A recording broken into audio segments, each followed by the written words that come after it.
जब से उठे पा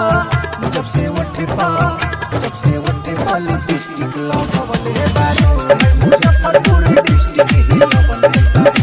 जब से उठे पा लिपस्टिक लगावल है बारू मुजफ्फरपुर डिस्ट्रिक्ट ही लगावल है बारू।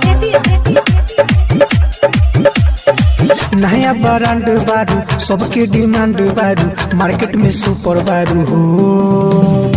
नया ब्रांड बारू सबके डिमांड बारू मार्केट में सुपर बारू हो। जब से उठे पा लिपस्टिक लगावल है बारू है मुजफ्फरपुर डिस्ट्रिक्ट ही लगावल है बारू। जब से उठे पा लिपस्टिक लगावल है बारू ई मुजफ्फरपुर डिस्ट्रिक्ट ही लगावल है बारू है मुजफ्फरपुर डिस्ट्रिक्ट ही लगावल है बारू है मुजफ्फरपुर डिस्ट्रिक्ट ही लगावल है बारू। सुनो ए छैल छबीली कमर तहार बा कटीली जहान मारेला मुसुकी उठावा भाटे रसीली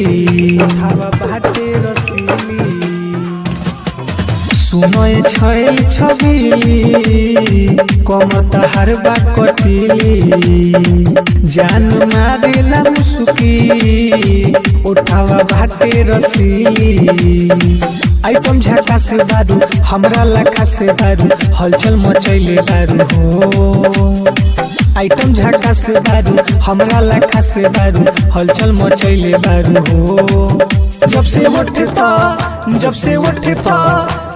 उठे पा लिपस्टिक लगावल है बारू है मुजफ्फरपुर डिस्ट्रिक्ट ही लगावल है बारू। जब से उठे पा लिपस्टिक लगावल है बारू ई मुजफ्फरपुर डिस्ट्रिक्ट ही लगावल है बारू है मुजफ्फरपुर डिस्ट्रिक्ट ही लगावल है बारू है मुजफ्फरपुर डिस्ट्रिक्ट ही लगावल है बारू।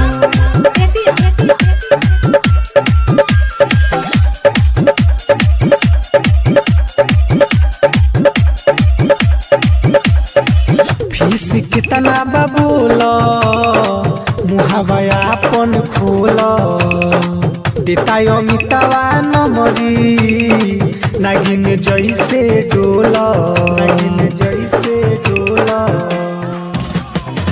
फीस कितना बबूलो मुहावा अपन खोल देता अमितावा नमरी नागिन जैसे डोला। आज राइटर संगे रमन प्रिंस के पागल बनैले बारू हो।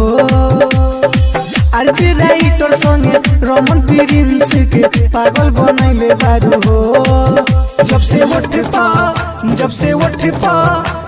उठे पा लिपस्टिक लगावल है बारू है मुजफ्फरपुर डिस्ट्रिक्ट ही लगावल है बारू। जब से उठे पा लिपस्टिक लगावल है बारू ई मुजफ्फरपुर डिस्ट्रिक्ट ही लगावल है बारू।